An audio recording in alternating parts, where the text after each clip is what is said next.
Pada bab 4 ini kita akan membahas tentang struktur dan strategi internasional.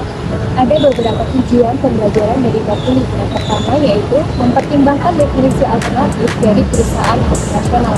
Yang kedua, membiasakan membaca dengan penjelasan utama mengapa perusahaan melakukan ekspansi ke negara lain. Yang ketiga, mengkaji sejauh mana perusahaan-perusahaan telah tersebar secara global. Kemudian yang keempat, mengenal pengaruh utama terhadap strategi internasional dan beberapa pekerjaan penting dalam berbagai strategi yang diikuti oleh perusahaan multinasional. Pertumbuhan perusahaan multinasional tidak diragukan lagi menjadi salah satu kekuatan pendorong proses internasionalisasi. Perusahaan multinasional kini semakin mendominasi di banyak sektor industri, seperti otomotif, elektronik, dan minyak.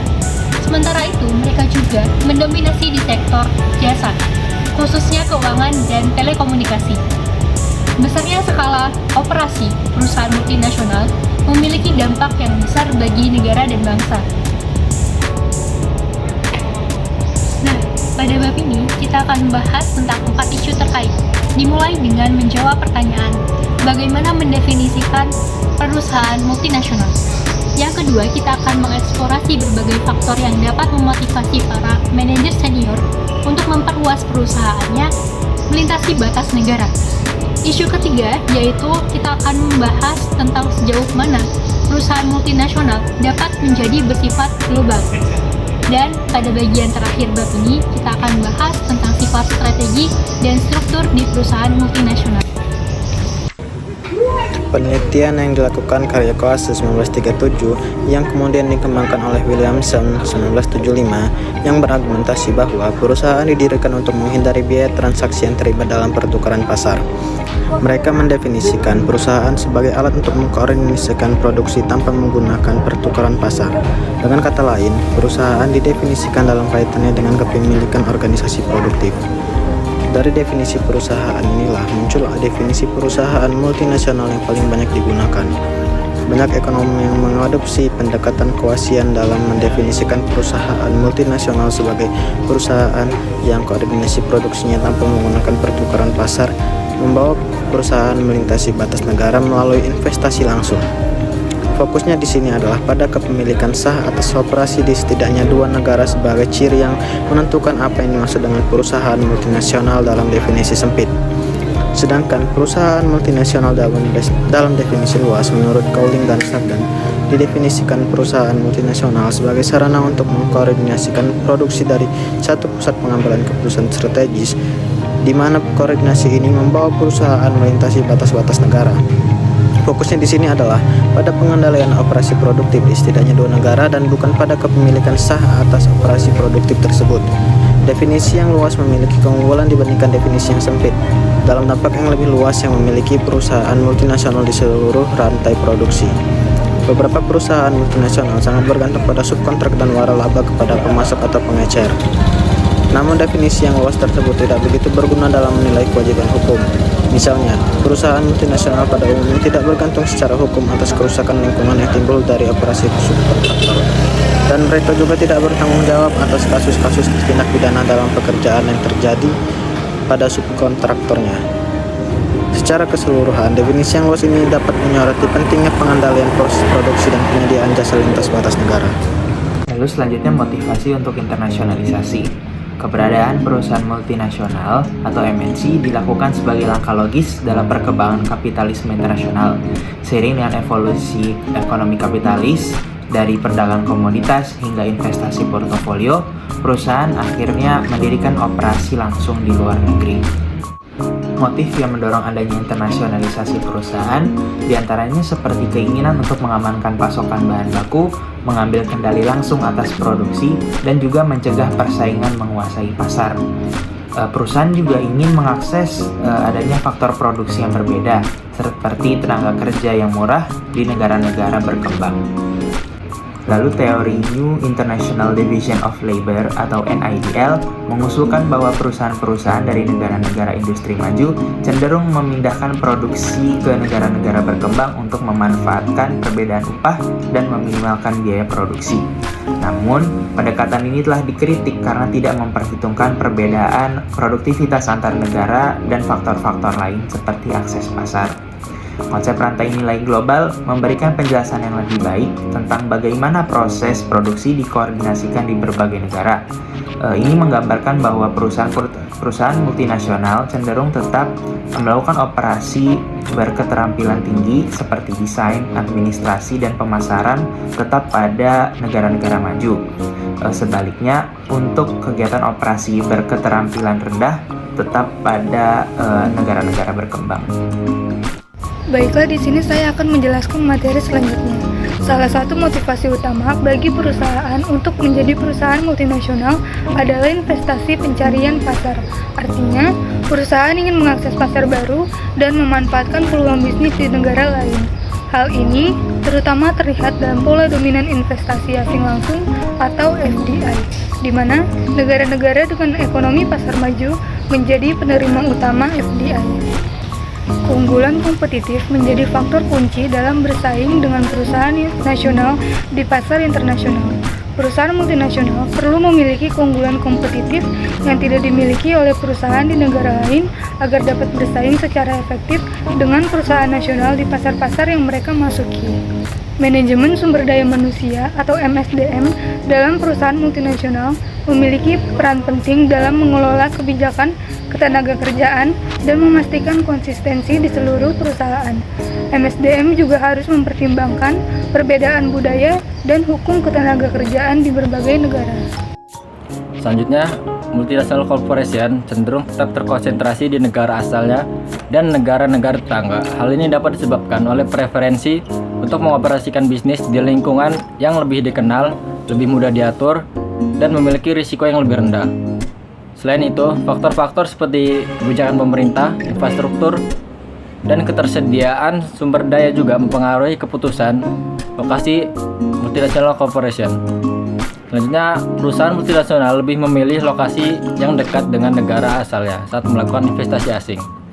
Ini bisa karena ada kemiripan dalam kebijakan bisnis, budaya, bahasa, atau regulasi di negara-negara tetangga yang membuatnya lebih mudah bagi multinational corporation untuk beradaptasi dan menjalankan operasinya.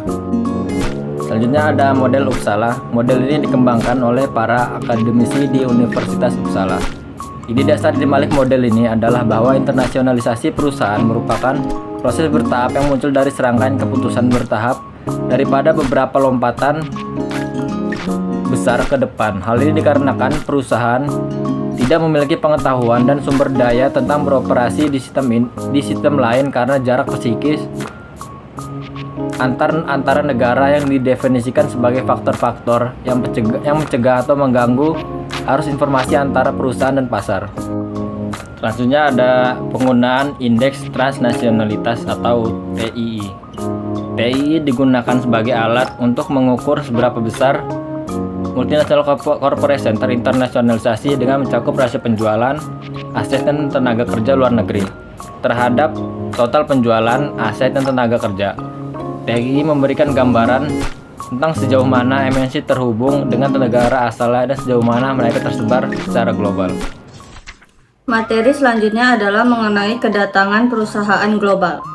Ernst & Young mengklaim sebagai organisasi jasa profesional besar pertama yang membawa pendekatan tanpa batas ke pasar-pasar negara berkembang di CIS, India, Timur Tengah, Afrika, dan pasar-pasar yang sudah mapan di Eropa. Namun, klaim semacam itu harus ditanggapi dengan skeptis. Sebagai contoh, Philip Condit, mantan ketua Boeing pada tahun 1997, menyatakan visinya bahwa Boeing akan menjadi perusahaan global pada tahun 2016. Meskipun demikian, pada tahun 2015, hanya sebagian kecil karyawan Boeing yang bekerja di luar Amerika Serikat. Meskipun Boeing mungkin mendunia dalam penjualan, namun dalam beberapa aspek lainnya, perusahaan ini tetap berakar kuat di negara asalnya. Materi selanjutnya adalah membangun relasi internasional yang baik. selama 2 dekade terakhir sudah menjadi hal yang lumrah bagi para manajer senior perusahaan-perusahaan multinasional untuk menggambarkan organisasi mereka sebagai perusahaan global. Sebagai contohnya, sebuah pernyataan baru-baru ini di situs web GlaxoSmithKline berbunyi, sejumlah kekuatan penting mempengaruhi industri farmasi. Globalisasi pasar yang cepat, kemudahan komunikasi global, dan keberadaan kelompok talenta ilmiah dan komersial yang semakin internasional dan mobile berarti bahwa perusahaan dapat melayani lebih banyak pasar dari lebih sedikit lokasi. Sementara pada saat yang sama, mereka memiliki pilihan yang lebih besar daripada sebelumnya tentang lokasi yang harus dipertimbangkan ketika memutuskan di mana akan menempatkan investasi baru. Pada intinya, Reich berpendapat bahwa kebangsaan tidak lagi menjadi konsep yang penting atau berarti dalam perusahaan multinasional besar. Salah satu interpretasi dari perkembangan yang tampak ini adalah dengan melihatnya sebagai konsekuensi logis dari keuntungan yang diperoleh perusahaan dengan menjadi perusahaan internasional. Semakin internasional perusahaan tersebut, maka semakin kuat perusahaan tersebut dalam hubungannya dengan aktor-aktor yang berbasis di dalam negeri seperti pemerintah dan serikat pekerja.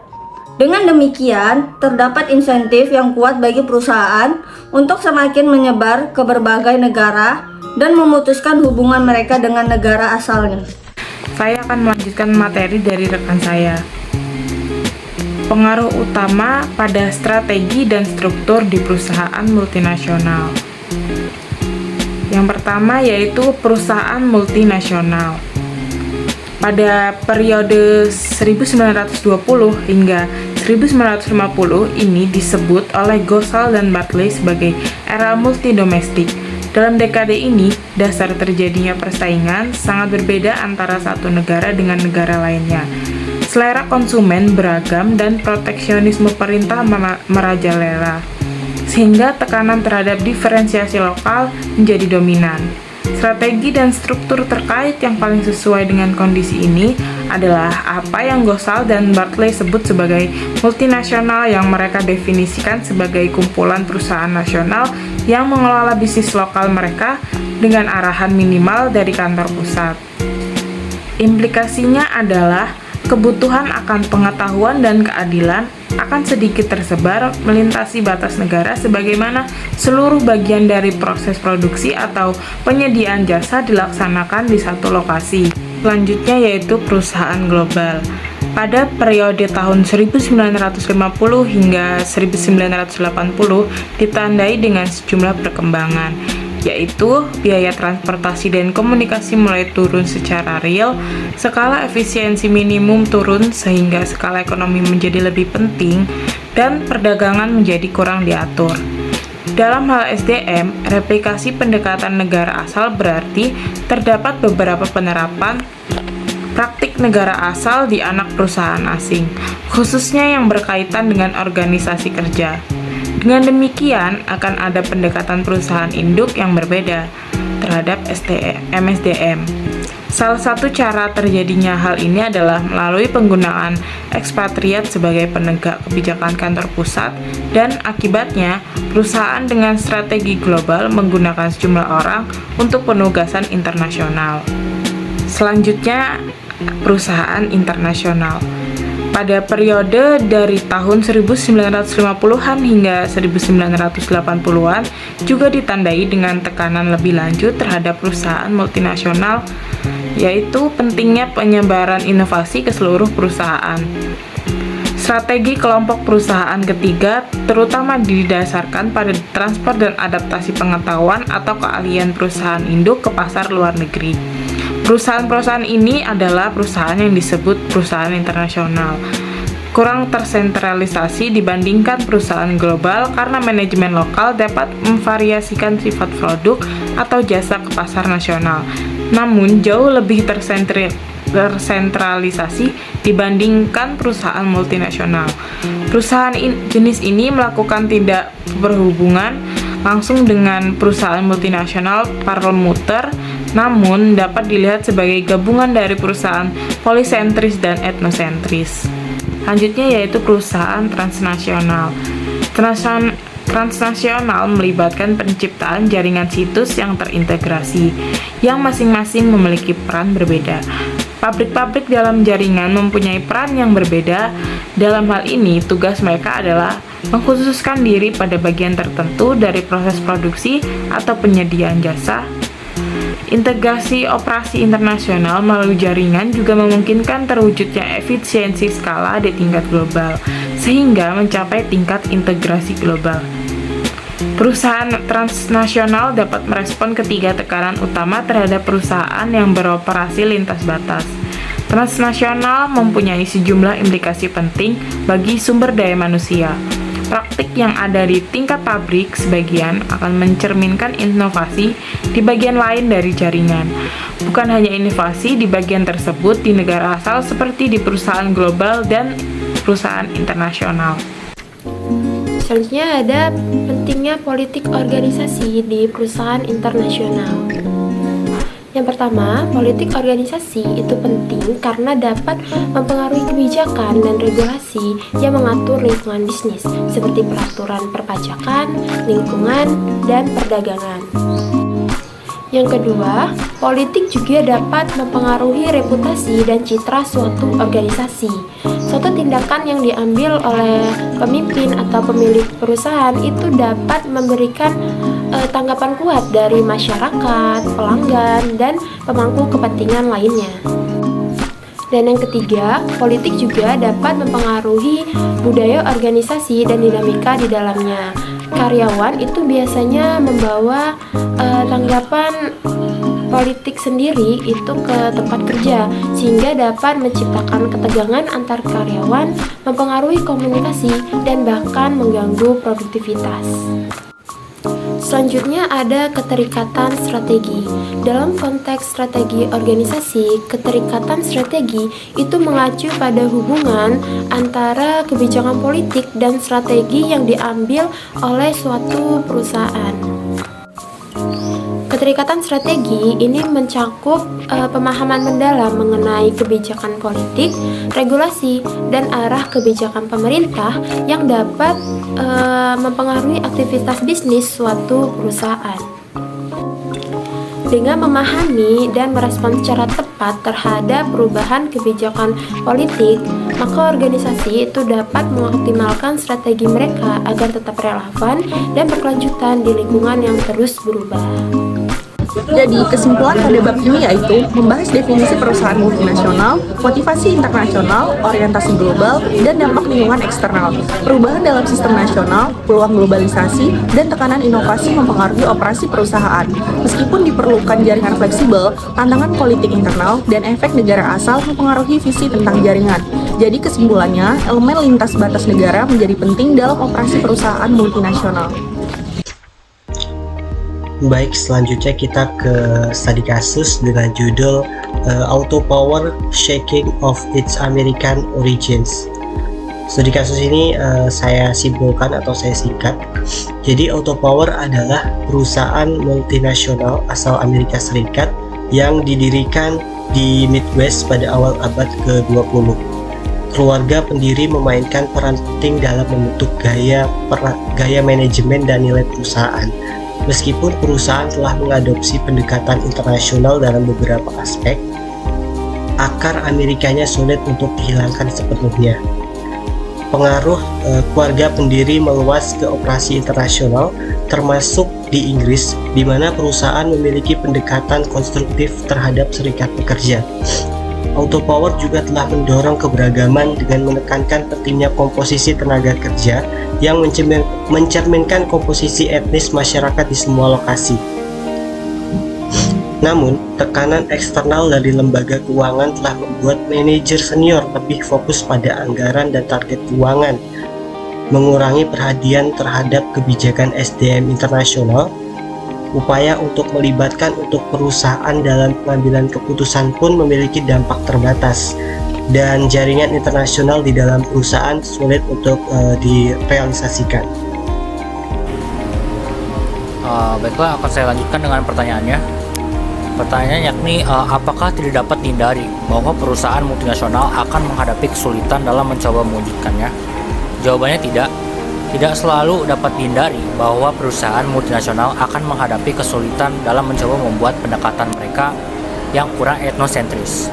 Beberapa perusahaan multinasional telah berhasil mengadopsi pendekatan internasional dengan memperhatikan keberagaman budaya dan konteks lokal di setiap negara di mana mereka beroperasi. Ini melibatkan rekrutmen dan pengembangan karyawan lokal, menghormati tradisi dan nilai-nilai setempat, serta melibatkan pemangku kepentingan lokal dalam pengambilan keputusan. Dengan komitmen yang kuat dan upaya yang berkelanjutan, perusahaan multinasional dapat mengurangi kecenderungan etnosentris dan mencapai pendekatan yang lebih inklusif dan adaptif secara global.